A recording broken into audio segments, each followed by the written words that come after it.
Hey, welcome back, folks. I'm JB Shreve, your host at the End of History podcast, and we are in episode 5 of this 6-part series on the 6 years that made the modern Middle East. And so if you haven't listened to the prior episodes, I would encourage you to do that. You can pick up here, but the story is told from the beginning, starting in the early 20th century with 1919, and then you can go follow the series along through there. Remember, in the show notes of the episodes at our website, theendofhistory.net, you can find recommended reads, good books to read, additional podcast series to grab hold of. If you want to go deeper on any of these topics, all of that's out there. Be sure to sign up for the newsletter as well when you go to theendofhistory.net, and be on the lookout for some additional series, some additional podcast episodes coming up in the next few weeks as we turn our gaze onto the U.S. elections and some political issues that we'll be looking at coming soon. So all of that's coming. Be sure to sign up. Follow us on Facebook. Follow us on social media, wherever. I think that'll do it. Let's go ahead and jump into today's episode, 2003, one of the 6 years that made the modern Middle East.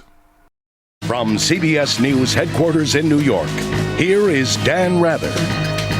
It was just over 90 minutes beyond President Bush's deadline for Saddam Hussein to leave Iraq that U.S. warships and planes, there were F-117 stealth bombers involved, launched the opening salvo of Operation Iraqi Freedom. The attack came in waves, cruise missiles followed by the F-117 stealth bombers with so-called bunker-busting bombs. Their target, a bunker believed to be sheltering what are called top leaders of the Iraqi regime. Now, this is what it looked and sounded like in Baghdad. It was this short, and this is what happened.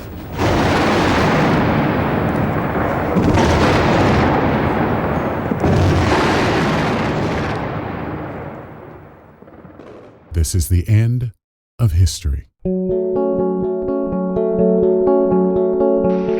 true revolution of values will soon cause us to question the fairness and justice of many of our past and present policies. We believe that peace is at hand. An axis of evil, arming to threaten the peace of the world. Democracy and freedom for all.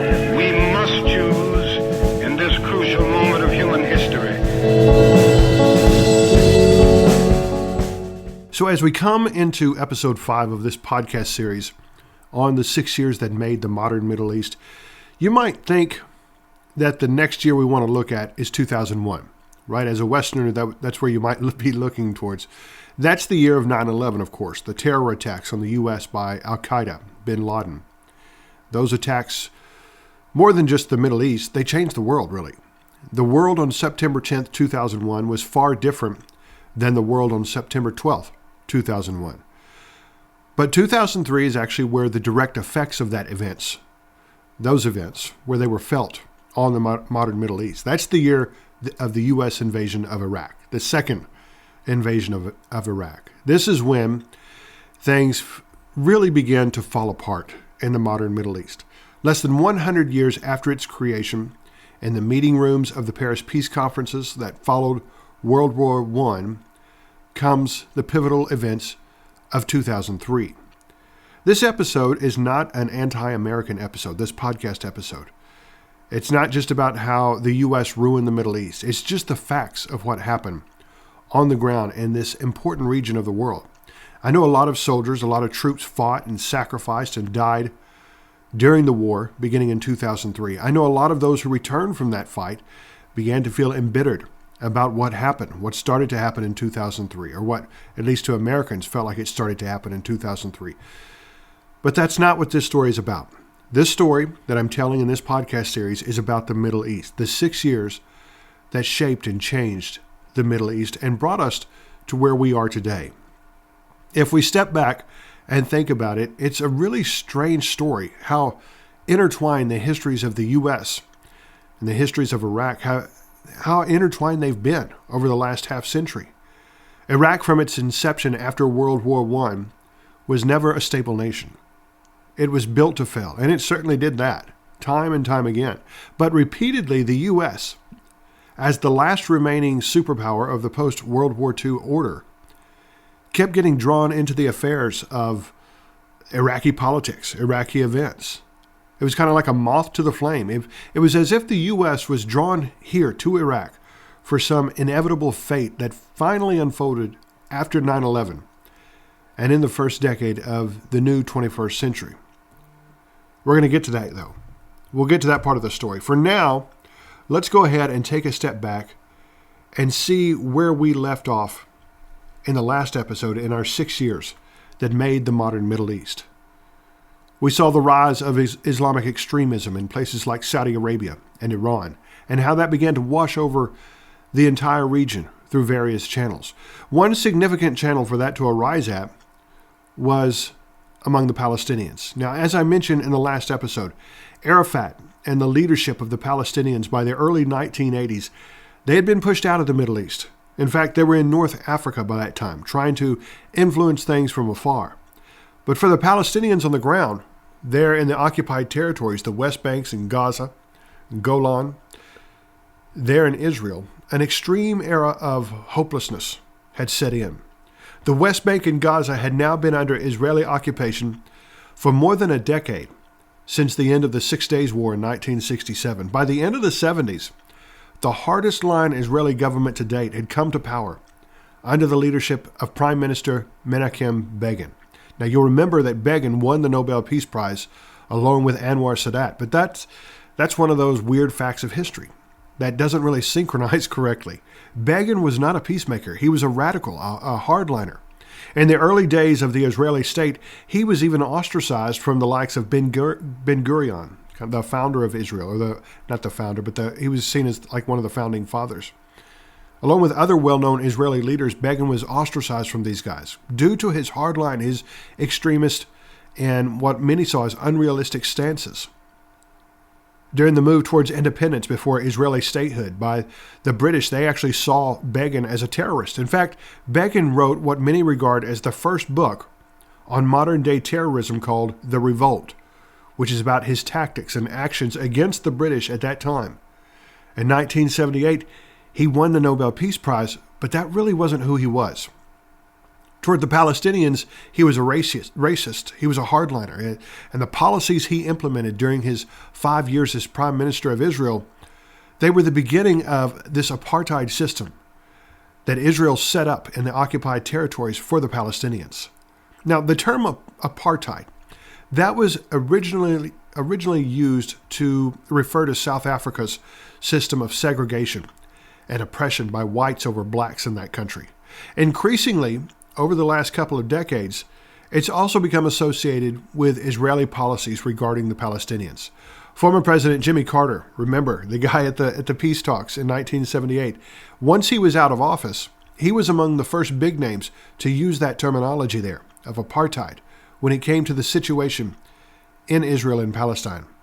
But today, it's more than commonplace. Amnesty International, they break down the tools of apartheid that Israel uses with the Palestinians. I'll post a link to this article that I'm just quoting from here in this podcast.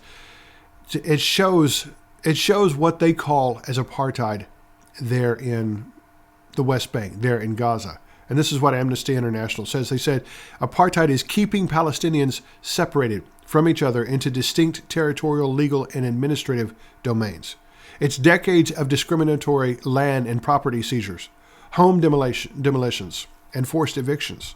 It's a system of laws and policies that keep Palestinians restricted to enclaves, subject to several measures that control their lives, and segregated from Jewish Israelis, and the deliberate impoverishment of Palestinians, keeping them at great disadvantage in comparison to Jewish Israelis. That's what apartheid looks like in Israel, according to Amnesty International. The situation wasn't good before 1967, and it wasn't good afterwards. But during the 1980s, with unconditional American support to the Israeli government, it got a lot worse, a lot worse. And it settled into official Israeli policy regarding the Palestinians. Noam Chomsky, he wrote his famous book, The Fateful Triangle, during this period when he detailed the bizarre cycle of oppression against the Palestinians enforced by the Israelis and supported by the U.S. government. This was one of the first books I actually read on this topic that kind of turned my eyes onto the reality of what was going on beyond the headlines of what is usually covered in the U.S. Now, I should put in a plug here. If you want to go deeper into this topic on Israel and Palestine, listeners should check out the deep dive podcast series I did on the history of the Israeli-Palestinian conflict. It's available to our Patreon supporters. It's a 25-episode series that will give you a good handle on how the Israeli-Palestinian conflict, how that came to be. But back to this story. In the 1980s, you have this growing oppression. You have no voice for the Palestinians because their leadership and the persons like Yasser Arafat had been separated from them. And like we saw in the last episode, you have this growing trend in the Middle East toward Islamic extremism. And this is one of the harsh lessons of history in general, but particularly of history in the modern Middle East, where whenever oppression increases, whenever voices are not heard, extremism is going to blossom. And that's what happened in the 1980s. There was a group known as Hamas that was born during this time period. Now, Hamas is an acronym. It means Islamic Resistance Movement. It was an offshoot of the Muslim Brotherhood, birthed out of Egypt decades earlier, but really Hamas was its own entity. Its own entity. That's the best way to put it. The extremism we know as Hamas today, especially after October 7th, 2023, that's not the way it started. Now, it wasn't a peace movement by any means, but it also wasn't necessarily an extremist movement. It was born out of the chaos of the intifada. The intifada is another Arabic word. It means uprising. And in the second half of the 1980s, the Palestinian people in the occupied territories, they finally started fighting back against the Israelis. Now, it wasn't a fight they could win, but it wasn't about winning. It was just about fighting back. There's a famous photo of the intifada. Actually, a lot of famous photos with this same kind of description. And it's of Palestinian kids throwing rocks at Israeli tanks. That was the spirit of the intifada. It was a hopeless cause, not intended to produce a victory, but intended to just give a voice to the resistance, even if that voice was nothing more than a cry of desperation. It was people tired of being beaten, tortured, imprisoned, deported, their homes blown up. And as the intifada continued, year by year, it became more and more violent. And the Islamic resistant movements became better organized, more targeted in their retaliation against the Israelis. The founder of the Hamas was this guy known as Sheikh Yassin. Sheikh Ahmed Yassin, who served as the organization's spiritual leader before he was killed by an Israeli missile strike in 2004, founded the Palestinian Islamist militant group in 1987 after the first intifada or Palestinian uprising against Israel. Now, Yassin was actually paralyzed from the age of 12. He was confined to a wheelchair his entire life. Kind of a fitting image when you think about it for the figurehead of Palestinian resistance in the 1980s. This man of no physical strength exercised enormous influence in crafting Islamic resistance and the shaping of Hamas in the 1980s. It was said that with the wink of an eye, this quadriplegic, he could do more damage to the Israelis than any able-bodied man. Now, Yassin himself, he was going to be killed in 2004. That's when he would die. He was actually fired upon from an Israeli Apache helicopter. While being wheeled out of a mosque following his morning prayers, 2 Hellfire missiles took him and his bodyguards out. This guy in a wheelchair. Now, he was a terrorist. He was a bad dude, but it's just a strange picture of the lack of equilibrium, the lack of parity between these two groups. Yassin was not a peaceful man. He fomented a lot of violence in the latter half of his life, but he was an effective man. Violence was not all that Hamas was about either. It was broken down into different levels of engagement with Palestinian society. It was a charitable, a humanitarian organization that helped get food and water to Palestinians in the occupied territories when the Israeli army laid siege to them. It was a political organization, and of course, it was also a terrorist organization. And as the violence of the Intifada escalated, Hamas instigated violent reprisals against the Israelis. During the Intifada, less than 200 Israelis were killed, but thousands were injured. Israel deployed tens of thousands of soldiers into the occupied territories, which resulted in the deaths of thousands of Palestinians. Yassin and Hamas, they imposed an extremist element on all of Palestinian society. And they did this was something they added into the mix, added into the whole concoction of chaos there. And it wasn't just against the Israelis. It was also against the Palestinians. Hundreds of Palestinians were actually killed by Hamas as their society was repositioned from a political footing to an Islamic footing. Palestinians seen as collaborators with the Israelis were executed. Some estimates say that as many as 800 such collaborators were executed during this time period. Now, one of the things we see in the history of the Israeli-Palestinian conflict is how Israel always ends up regretting that they didn't cooperate, didn't work with the last leader of the resistance that formed against them. And so as the intifada wore on into the early 1990s, that's exactly what happened. As much as the IDF and the Israeli politicians hated Yasser Arafat, they hated Hamas and the new Islamic extremists even more. The problem was that by this time, the Israelis had already neutralized a lot of Arafat's influence in the occupied territories and the wider Palestinian population. By the mid-1990s, Arafat was seen by many Palestinians as corrupt. He was seen as incapable of delivering on the hope and promises of Palestinian return to their homes. Maybe Hamas and the other newly birthed Islamic organizations during this time, maybe they couldn't do that either. And most Palestinians probably recognize that. But at least these Islamic resistance movements, at least they offered a pathway to fight and to resist the oppression of the Israelis. That's the way many Palestinians saw it.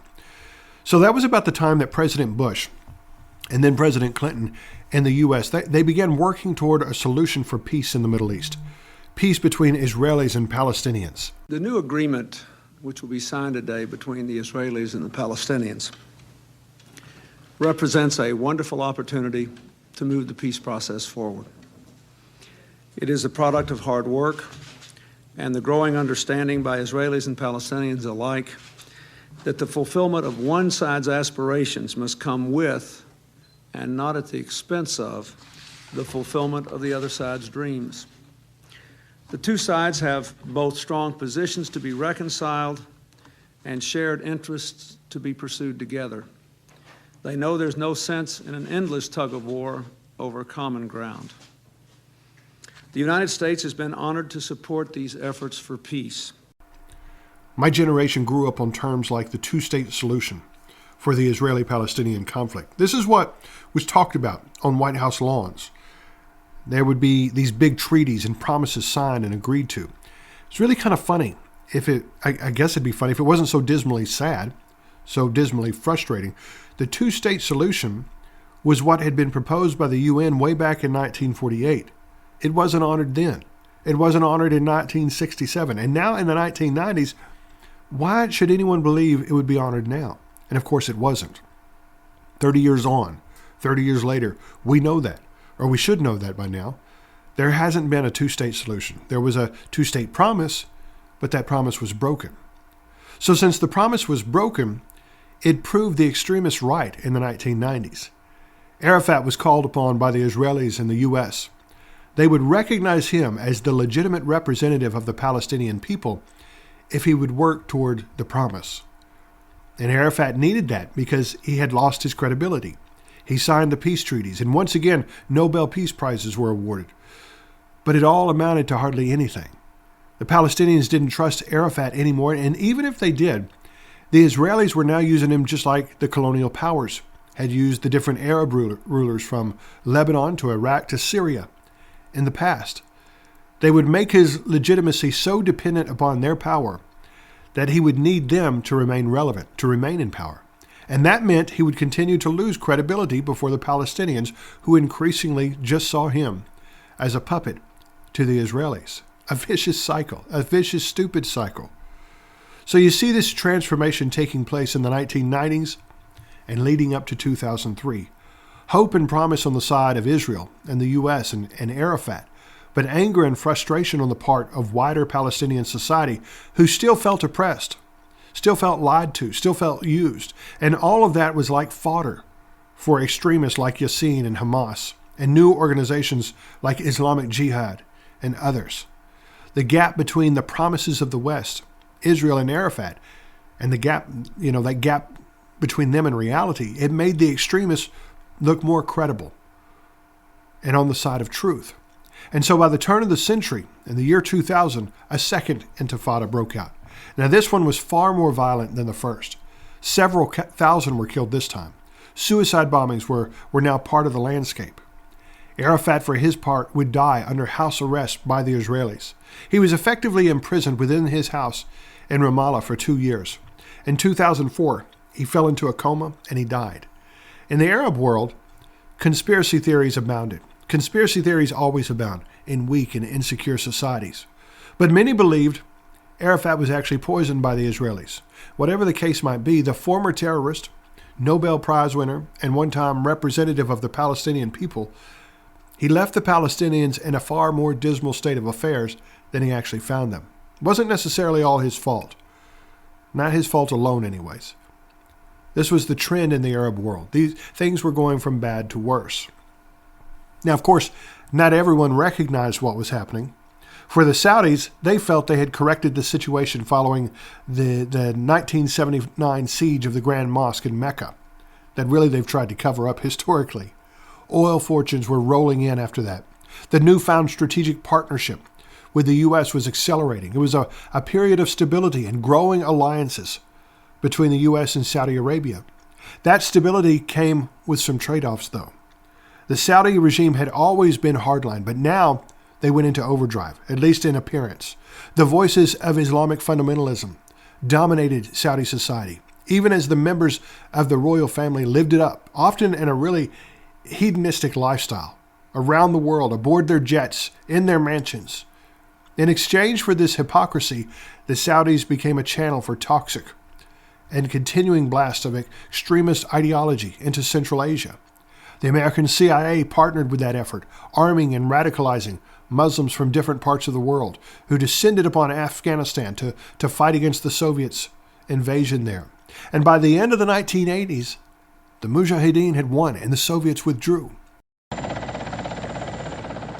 U.S. National Security Advisor Brzezinski flew to Pakistan to set about rallying resistance.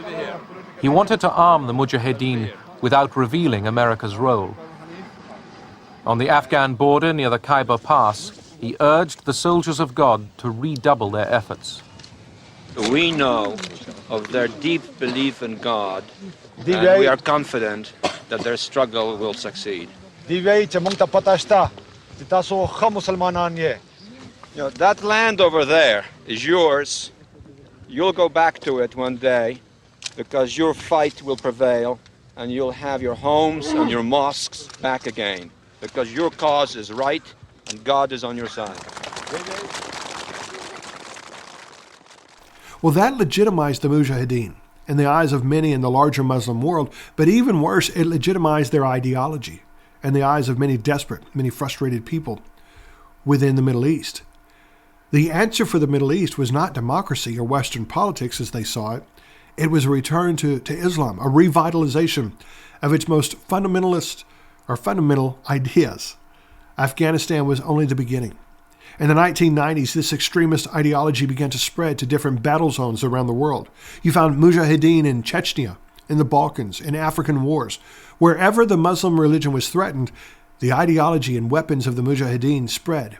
And many of those Arab fighters, when they returned home, they carried the flame of militant Islamic extremists with them, helping to spread it into the societies and cultures of the wider Middle East. Others built networks and relationships with the fighters and the leaders among the mujahideen, building the base for groups like Al-Qaeda, which literally translates to the base. These new entities would plague the world for decades to come. After Saddam Hussein invaded Kuwait in 1990, bin Laden, he actually approached the Saudi royal family. He urged them to let him and other mujahideen fighters go up against Saddam. He envisioned a band of armed mujahideen conquering the Iraqi army in the same style that Muhammad had done centuries before. Well, when the Saudis refused and opted instead to let the U.S. military lead that war, far from being intimidated by the American military might, bin Laden and other true believers, they were incensed. Infidels had been recruited to defend the holy lands of Islam. Bin Laden increasingly turned anti-Saudi and anti-U.S. His Al-Qaeda network began striking U.S. and Saudi targets throughout the 1990s. In 1992, Al-Qaeda carried out attacks on a hotel in Aden, Yemen. In 1993, they hit the World Trade Center in New York. In 95, they hit U.S. military training facilities in Riyadh, Saudi Arabia. In 98, U.S. embassies in Kenya and Tanzania. In 2000, the U.S. warship, the USS Cole. The strikes were adding up, but everyone saw this as just a fringe element at the time. Neither the Saudis nor the U.S. recognized this was the wave of the future. And of course, as we know, the Saudis weren't the only ones spreading extremism. The Iranians were doing the same thing, but through their own branch, through the Shia branch of extremism. The U.S. and the Saudis, they didn't realize this would also become a major mark of the future. A modern Middle East split, polarized, radicalized by the Saudis and the Iranians.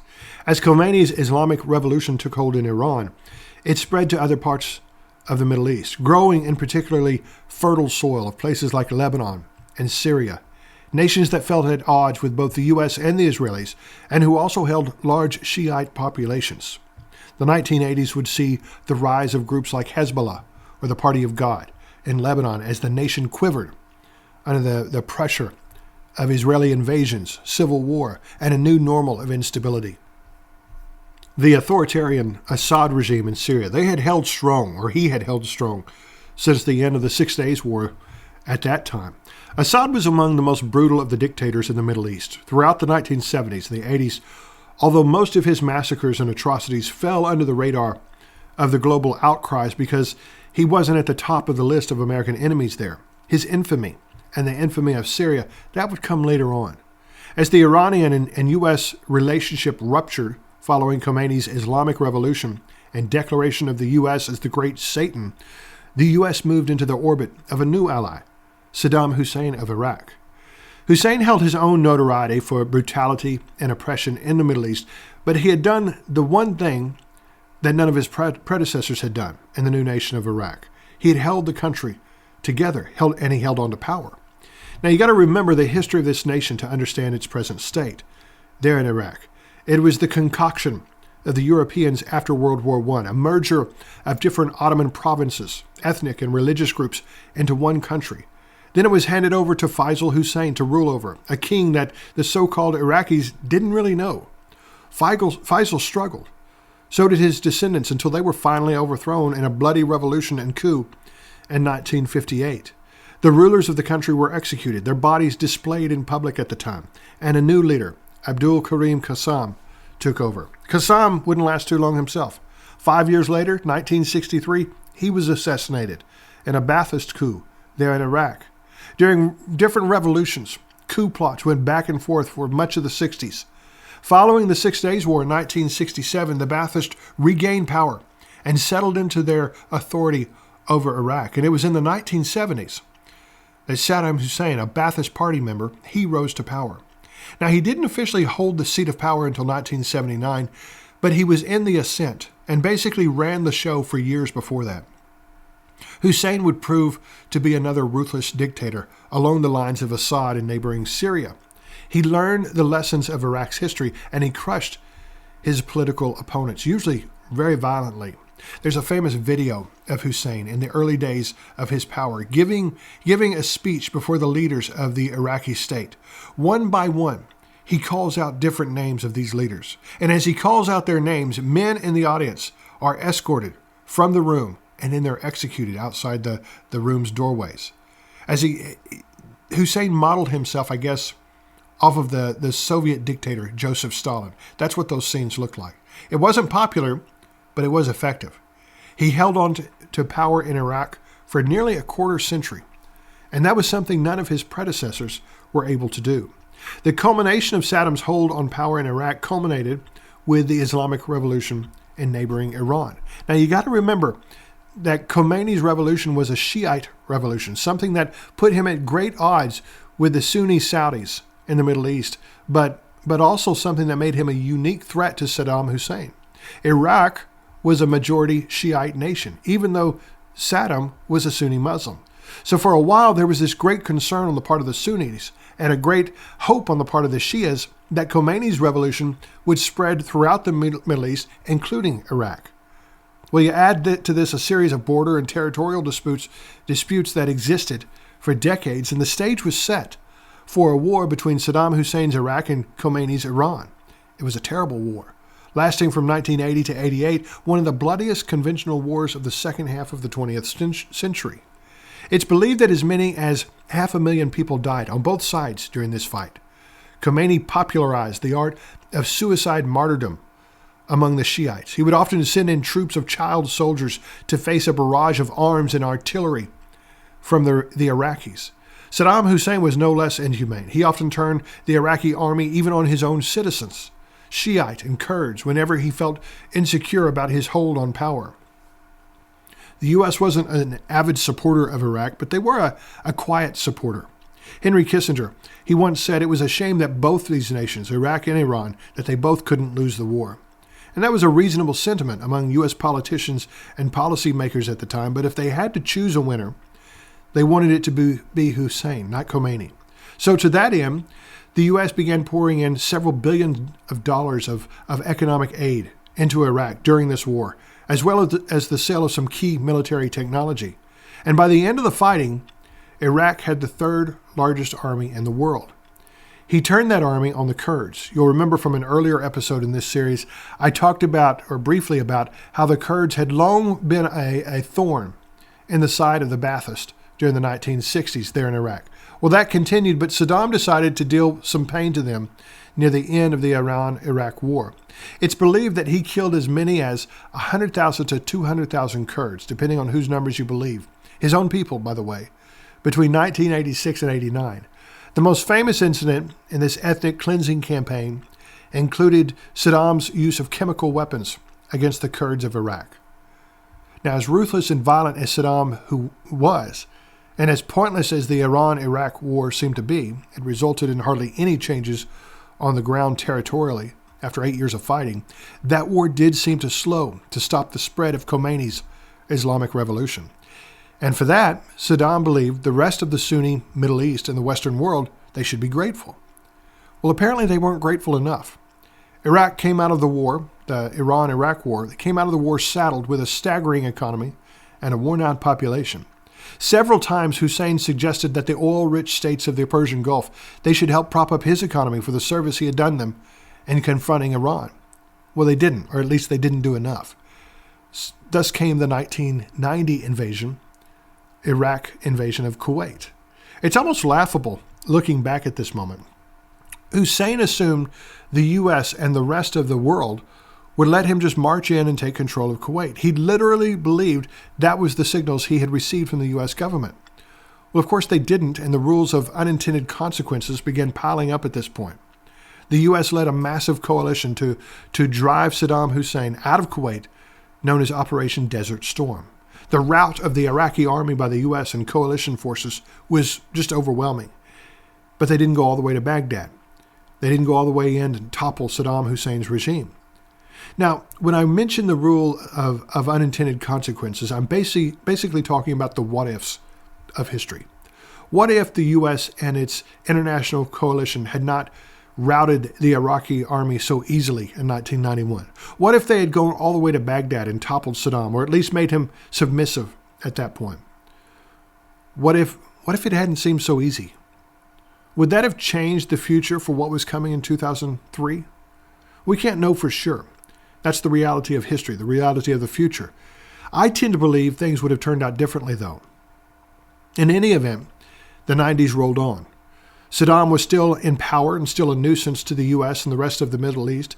Sanctions and no-fly zones and their subsequent violations meant he was constantly in the news during the remainder of that decade. And in a way, that kind of set it up for the American people so that they would be surprised, or at least unsuspicious, that Saddam Hussein was included in George W. Bush's axis of evil in 2001. We were kind of prepared for this. We were kind of prepared something was coming. There was going to be a sequel to Iraq. There would eventually arrive some inevitable resumption of conflict between the U.S. and Iraq.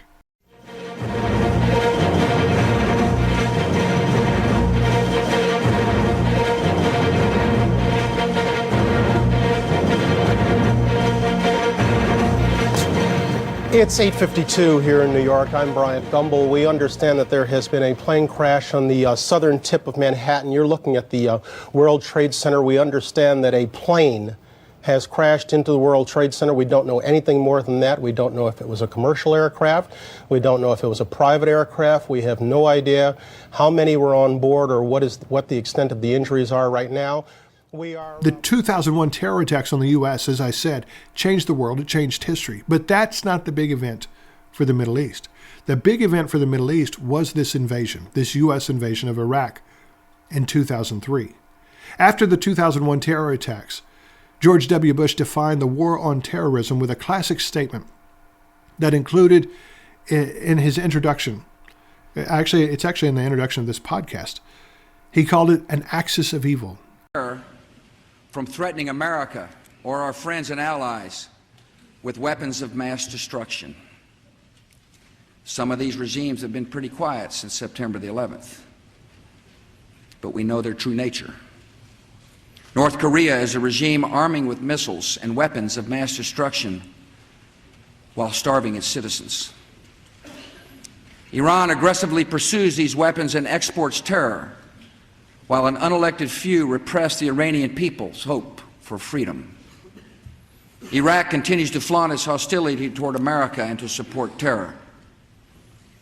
The Iraqi regime has plotted to develop anthrax and nerve gas and nuclear weapons for over a decade.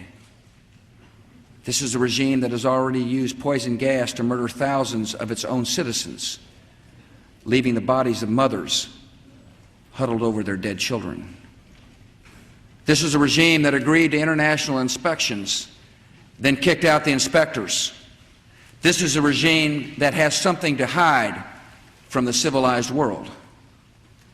States like these and their terrorist allies constitute an axis of evil, arming to threaten the peace of the world. The axis of evil, according to George W. Bush, was Iraq, Iran, and North Korea. Three countries who notably had no ties to the 9/11 terror attacks. Pakistan did, Afghanistan did, Saudi Arabia did, but most of these guys were allies. The axis of evil, regardless of their relationship with the terror attacks in 2001, they represented potential nations for growth and development of terrorism. Now, Iran, you might be able to see that as a truth. It'd be a stretch, as we'll see in the next episode, but there was something to be said for Iran as part of the axis of evil. But North Korea? Iraq? Nah. These were strategic enemies of the U.S.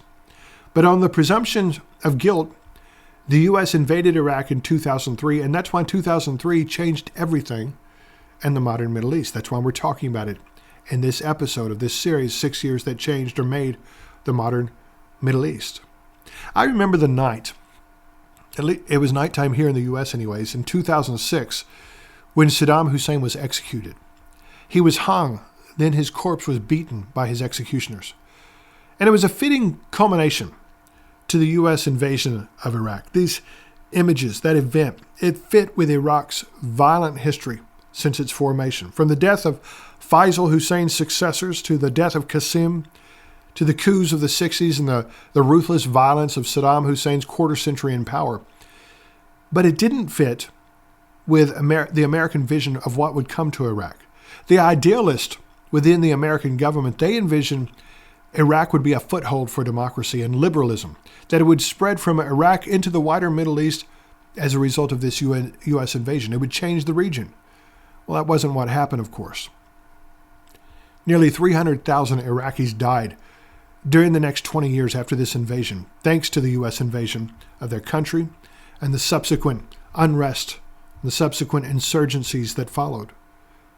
Humanitarian crises would surge. They would spread out from Iraq to neighboring countries. Not liberty, not democracy. In Iraq alone, more than 4 million people would be displaced in the next 2 decades. Far from stopping terrorism, thanks to the U.S. invasion of Iraq, the nation became a breeding ground, leading to the rise and spread of groups like ISIS in the next decade. And that's 2003, the year that helped shape the modern Middle East. As you can see, this story is going from bad to worse. In our next and final episode in the series, we're going to look to 2011. Once again, the Western world will totally misread what's taking place in the Middle East. Once again, the actions of the great powers will have devastating impacts on the region. And once again, the fires of war, the fires of chaos will burn in this part of the world.